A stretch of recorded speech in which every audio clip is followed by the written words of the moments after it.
La clonación acelular es un tipo de clonación de moléculas de ADN sin la intervención de una célula. Mediante esta técnica se amplifica un gen o fragmento de ADN.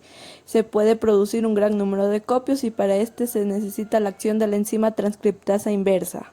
La PCR o reacción en cadena de polimerasa fue desarrollada en 1986 por Carrie Banks Mullis y ganó el Premio Nobel en Química de 1993. El objetivo de la prueba es la amplificación para disponer de cantidad suficiente como para utilizarlos con fines diversos y la detección para poderlo detectar en muestras con pequeñas cantidades de ADN. Y el principio es la desnaturalización, que es el calentamiento para la separación de las dos hebras de ADN a una temperatura de 68 a 98 grados centígrados. Los puentes de hidrógeno entre las hebras se rompen y el otro es el templado, que es el enfriamiento a una temperatura de 37 a 65 grados durante 30 a 120 segundos para permitir la hibridación de las hebras sencillas, y la elongación, que se eleva la temperatura a 72 grados centígrados durante 180 segundos y así la ADN polimerasa termoestable elonga los cebadores. La diana que se pretende amplificar es la secuencia comprendida entre los dos cebadores, una parte de una molécula de ADN mayor. En el primer caso, al desnaturalizar las nuevas hebras, no pueden realizar el posterior proceso de templado ya que carecen de secuencias ATC y GGG sobre las que cebadores pueden hibridar. En las 4 nuevas hebras verdes, en 2 el crecimiento no puede sobrepasar la posición del cebador y comienza a delimitarse la amplificación de la fragmentación diana. En el tercer ciclo aparecen por primera vez algunas copias que corresponden exactamente al fragmento diano. En ciclos sucesivos, estas solo producirán copias del mismo. En el cuarto ciclo aumenta la proporción de los fragmentos correspondientes a la diana y de nuevo se producen copias idénticas. Para realizar el PCR nosotros vamos a requerir de diferentes reactivos, como es la muestra del paciente, el buffer del PCR, primers o cebadores. También se va a requerir del tubo de polietileno especial, el ion de magnesio, el cloruro de sodio y el ADN polimerasa. Debe ser ADN polimerasa termoestable. Bien, a esta serie de reactivos se los va a denominar como el master mix del PCR.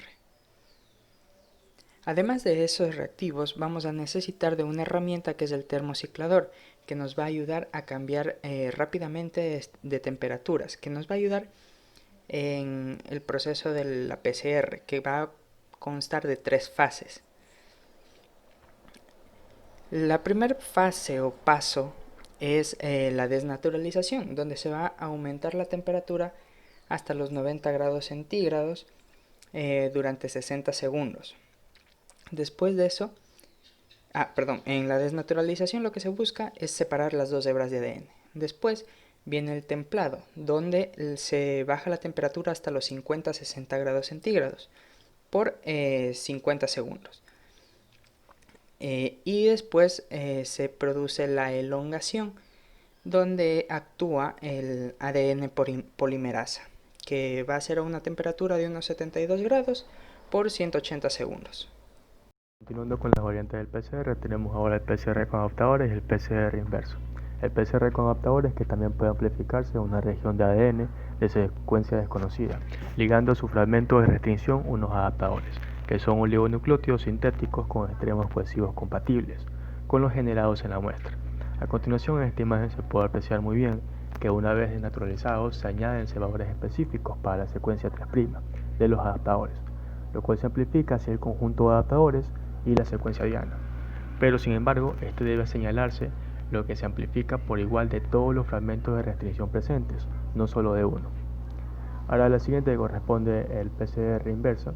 En esta variante se emplea para clonar regiones desconocidas de una molécula de ADN, que se encuentran situadas en posición vecinal a secuencias de diana conocidas. Es decir, un lugar de amplificar la región interna, flanqueada por los dos cebadores, que es una PCR convencional, se amplifica la región externa, que flanquea los cebadores. Para ello es necesario cortar el ADN de ambos lados de la región diana, utilizando una enzima de restricción. Ahora hablando sobre los métodos de hibridación, específicamente vamos a hablar sobre la hibridación en soporte sólido, en el cual vamos a utilizar un disco de papel o nitrocelulosa, un disco de papel absorbente, en el cual se va a utilizar lo que son la placa Petri con colonias de bacterias transformadas, los cuales contienen plásmidos. Se presiona el disco de papel sobre la placa larga, algunas de las células de la colonia se pegan al papel, luego esto se recoge el disco con papel que replica las colonias de la placa, luego se trata con alcaid para alisar las células y desnaturalizar el ADN. Luego esto se incuba con la sonda y se lava. La sonda hibrida solo con el ADN diana, es decir, con las colonias que contienen el plásmido. Y por último se expone el papel a una película fotográfica y se revela esta. La detección de resultado, primero se va a preparar el gel, que este de aquí se mezcla agarosa en un matraz y se lo introduce en microondas para que hierva. Luego se lo aplica en la bandeja, el matraz con la agarosa fundida. Este gel se va a polimerizar al enfriar la agarosa, luego se coloca la bandeja con el gel polimerizado, se coloca el buffer corrido y se cargan las muestras. Se lo conecta a una fuente de poder entre 70 y 100 voltios por una hora y luego se ven los resultados.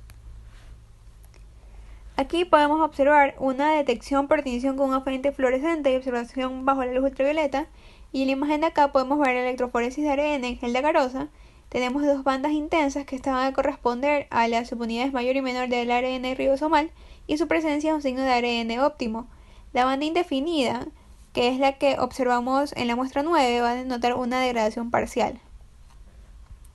En cuanto a la electroforesis en gel, esta es una técnica utilizada para separar fragmentos de ADN según su tamaño.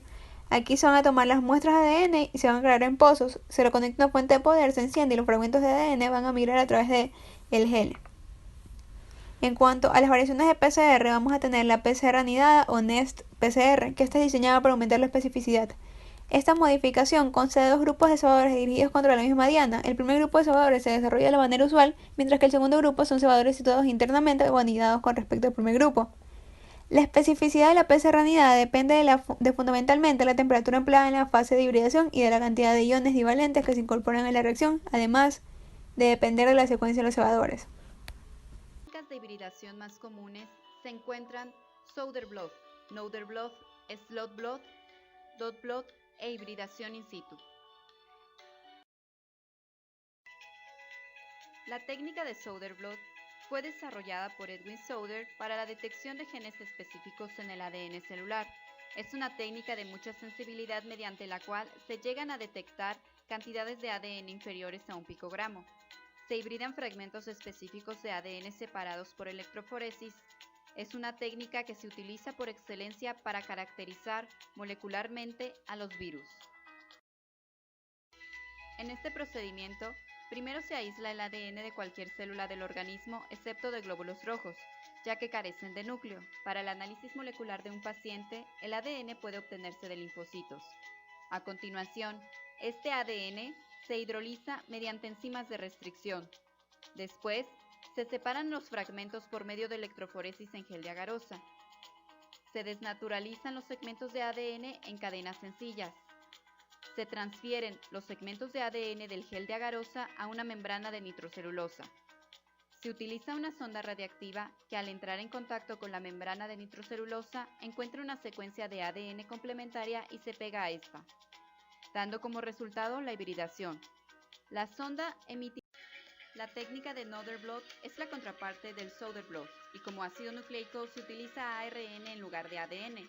A diferencia del Southern blot, con esta técnica no se utilizan enzimas de restricción, ya que las moléculas de ARN son más pequeñas y para su análisis no se requiere su fragmentación.